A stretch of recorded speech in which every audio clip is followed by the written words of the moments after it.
नमस्कार, मैं अंजना खिल्लानी और आज के वीडियो में सकलेंट से रिलेटेड कुछ सवाल। Welcome to Amlan creations by Amlan Bag. आज हम बात करेंगे कुछ बहुत ही कॉमन सवालों पर जो कि सकलेंट से रिलेटेड हैं। सकलेंट्स पे कुछ सवाल होते हैं जिनका कि हमेशा हम जवाब ढूंढते रहते हैं। आज उन सब सवालों का जवाब एक साथ इस वीडियो में।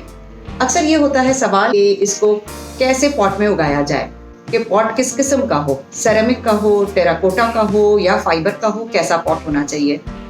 तो पॉट की जहां तक बात है, हर पौधे के लिए एक ही चीज है, बेस्ट है टेराकोटा या क्ले पॉट, क्योंकि उसमें ब्रीदिंग के लिए स्पेस होती है, उसमें एरेशन के लिए पॉट में एक ताकत होती है। और दूसरी बात है कि टेराकोटा पॉट्स हमेशा ठंडे रहते हैं, तो जो हमारे प्लांट की रूट है वो हमेशा इस कंटेनर के चारों तरफ रहती है। रूट हमेशा बढ़ करके पॉट के चारों तरफ आ जाती है। तो अगर ये कंटेनर फाइबर का है या किसी और मटेरियल का है तो ये गर्म रहेगा, जबकि टेराकोटा का पॉट साइड से हमेशा ठंडा रहेगा। आप कभी भी हाथ लगा के देखिएगा तो ये कंपैरेटिवली ठंडा लगेगा, तो आपके सकलेंट की रूट्स को ठंडक मिलेगी। अब बात होती है कि बड़ा पॉट क्यों नहीं लिया जाता है। बड़ा पॉट हम इसलिए नहीं लेते, पहली बात तो ये कि सकलेंट की रूट छोटी होती है, उसको जरूरत ही नहीं है। उसकी सकलेंट, किसी भी सकलेंट की रूट 3-4 इंच से ज्यादा नहीं होंगी, तो उससे बड़ा पॉट लेने की हमें जरूरत नहीं है। अनलेस सेंसेवेरिया जो कि बहुत लंबा जाता है तो वो लुढ़क नहीं जाए, इसीलिए हम थोड़ा सा ऊंचा पॉट ले लेते हैं ताकि वो स्टर्डी रहे, अपनी जगह पे खड़ा रहे।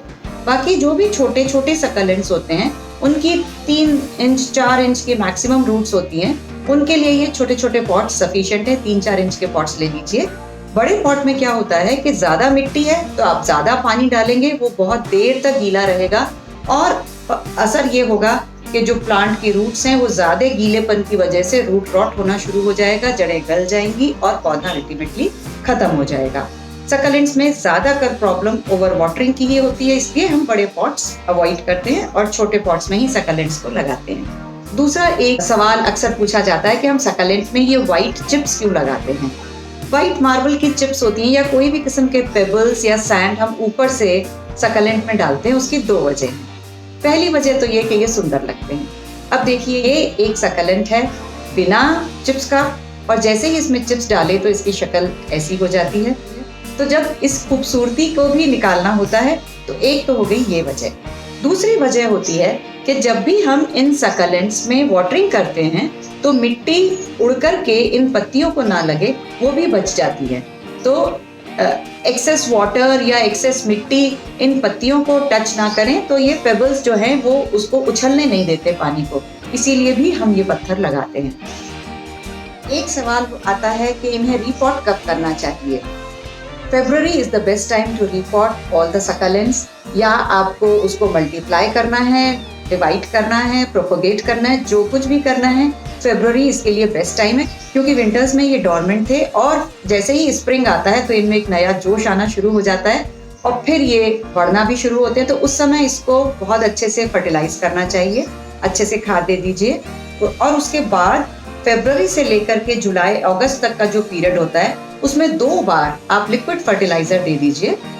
बोन मील इसको पसंद होता है तो फरवरी में इसको बोन मील दे दीजिए, लिक्विड फर्टिलाइजर में भी बोन मील डाल दीजिए। और इसके अलावा अगर एनपीके का आप इस्तेमाल करते हैं, मैं पर्सनली बिल्कुल नहीं करती, एनपीके का अगर आप इस्तेमाल करते हैं तो 20-20-20 वाला एनपीके आप इन 5 महीनों में 2 बार दे सकते हैं। इसके अलावा सॉइल का पीएच लेवल मेंटेन करने के लिए हम चारकोल पीसेस भी इसकी मिट्टी में दबा देते हैं। फरवरी ऑनवर्ड्स सितंबर तक ये चारकोल पीसेस आराम से दबे रहेंगे।